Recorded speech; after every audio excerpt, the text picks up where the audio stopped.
Back to college football live for the first time since 2020. Michigan lost a home football game. The Longhorns came into the Big House and thoroughly dominated the Wolverines 31-12. Texas broke the reigning national champs' 23 home game win streak on Saturday and held them to only one touchdown.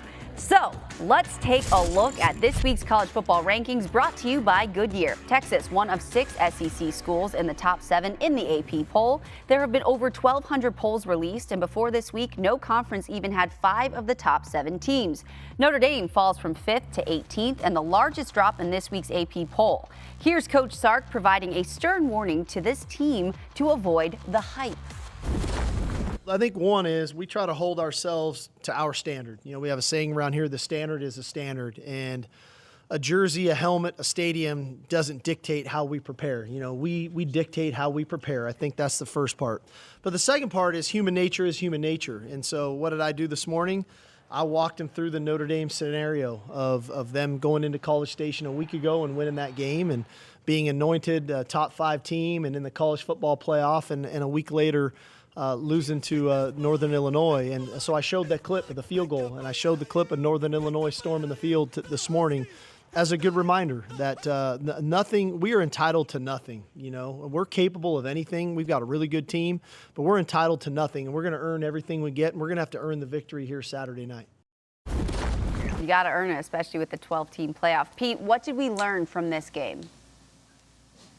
Victoria, I think my biggest takeaway was that Quinn Ewers made a statement that he's one of the top quarterbacks in all of college football. Remember, last year at Alabama, he really declared himself as one of the better quarterbacks in college football when Texas went in to Tuscaloosa and came out with that authoritative victory. Well, this year, I really think we saw some step forwards in Quinn Ewers' game. He looked calm in the pocket. He stepped up on that first touchdown pass to Gunnar Helm.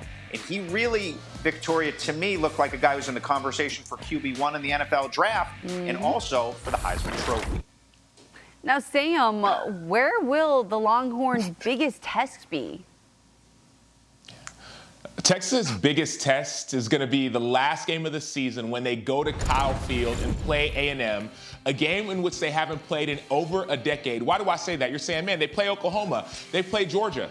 Texas is going to be ready for Oklahoma. That's a rivalry game. Both teams are going to get up for that game. Georgia, there's no questions about that game.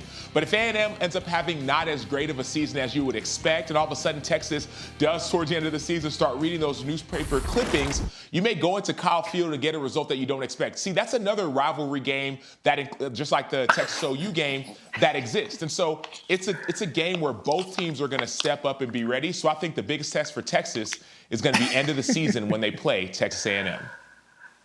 I think that's a far stretch. You know, I look at the rosters, and that's why we talk about the Michigan game. And, you know, if you didn't know the names of the teams, you just put up this roster versus that roster, you would pick Texas roster every time, not even knowing it was a Texas team, just because of everybody they had returning versus everyone that Michigan lost. Now, you're talking about the Aggies. The Aggies, a team that lost at home to a team who we just saw lose at home to a MAC team. And you think that's going to be Texas's toughest game when they have to play Georgia, the #1 team in the country? I mean, listen, Sam, you present very compelling arguments. You're very articulate, but brother, at the end of the day, they got to get in there on that gridiron, man, and they got to go against them dogs. And them dogs going to be barking. They got a bigger bark and they bark loud. A bigger bite than the Aggies. So their toughest game is going to be against the Georgia Bulldogs. There's no doubt about that. And after that, to be honest with you, when you look at their schedule, we just had it up there a few minutes ago, it's a very manageable schedule. So I know they're in the SEC, but they have a schedule there. I think that every game, maybe not the Georgia game, but every other game, they'll be picked as favorites to win those games.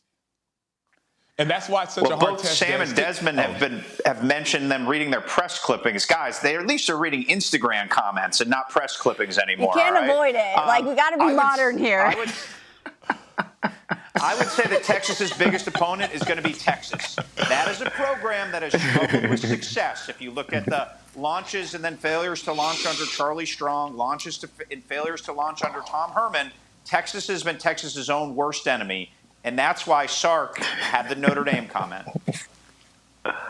And Pete and Des, to your point, Texas's biggest test, yes, is Texas, but the reason I say that A&M game is this. You're going to get ready for Georgia and Oklahoma. The thing is, A&M is a rivalry that's been brewing for a long time. It hasn't been played for over a decade. Just like Oklahoma, that's going to be their biggest game of the season. So let's say you beat Georgia, you beat Oklahoma. Let's say you pass those tests. That's a team you can sleep on, even if they're 8-4, 8-3, or whatever they are, and that can surprise you towards the end. That's why I think, Des, that's a huge test. Well, since you got that Longhorns helmet behind you, I'm going to defer to you.